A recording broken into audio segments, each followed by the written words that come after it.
واخدها؟ دي بطولة مصر القومية للحساب الذهني. لا دي غالية دي قوي، دي عليها علم مصر، دي حبيبتي يا مصر. لا دي حبيبتي يا مصر. دي واخدها مع الكيس الكبير؟ طبعا الكيس الكبير. واخدها من ايزي سوربت. أنا عايز آخد بقية العب لما اتفرجنا بقية الحاجات دي إيه؟ وشاح. وشاح؟ ايه ماشي. وشاح ده؟ وشاحين. أوكي. ماشي. انا بلبس. طب البس يلا يلا. البس الباقي المدريات دي؟ اه. ماشي. هو انت عندك كام سنة احمد دي كلها نهار ابيض؟ في الباقي؟ طب انا مش عايز حاجة، انا هاخد بقى دي ايه دي بتاعت مصر برضه. اه. الاتحاد المصري. ماشي. ده لسه في دروع تحت. طيب بص بقى في المهرجان اللي انت عملته لي ده والليفنج روم اللي انت فتحته ده. لسه فيه. لسه فيه؟ اه. طلع طلع طلع. بس انا طب بقول لك ايه، ممكن ناخد مكالمة تليفون كده جايه لك، يعني في حد لما عرف ان انت جاي عايز يقول لك رسالة حلوة كده بشعرك اللي معقدني ده وبدلياتك الكتير. تيجي ناخد المكالمة دي؟ ماشي. يلا ناخد المكالمة دي. قول الو كده. الو. الو. الو. ايوه. الو يا زيكو. مساء الخير. انت عرفت على طول زيكو. معانا المهندس زكي والي والد العبقري ميرو زكي. انا بقول لك ميرو بقى خلاص بقى احنا اصحاب. اتكلم بقى هم وصلوا لنا بقيه حاجه. الو.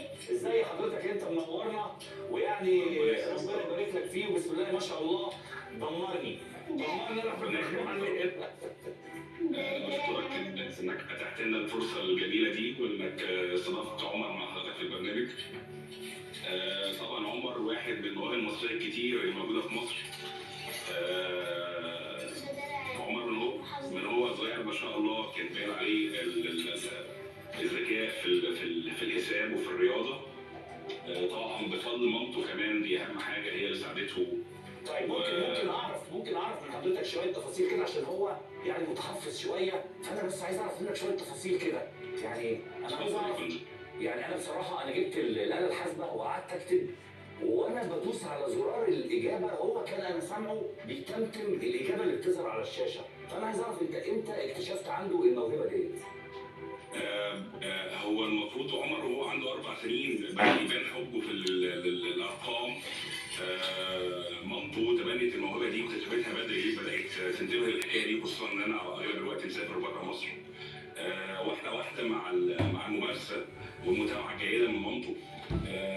الحمد لله عمر يوم ورا يوم القصه دي بتكبر معاه. اخذ مسابقات دوليه، دخل مسابقات دوليه كتير واخذ جوائز اكتر. يعني حتى احنا بعد الحساب والرياضه والارقام بدا يدخل في حاجات تانية زي تيكا تك، ده مركز للروبوتس والبرمجه.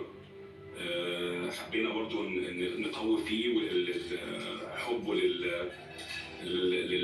للروبوتس والتكنولوجي اللي هي لغه العصر بعد كده. فطبعا بحكم ان انا اغلب الوقت بره مصر، فمامته طبعا هي اللي متبنيه القصه دي وبتكبر فيه الحكايه دي ومتابعاه وموجوده معاه في البيت. والحمد لله ربنا يبارك فيه ويحفظه. انا عايز اطلب من حضرتك ان اي فعاليه البطل الصغير ده هيحضرها لازم تبلغنا عشان نيجي نقف نسنده ونقف جنبه ونتشرف بيه ونقدمه للناس كلها. تمام اتفقنا. اتفقنا؟ هعتبر ده واحد. اتفقنا.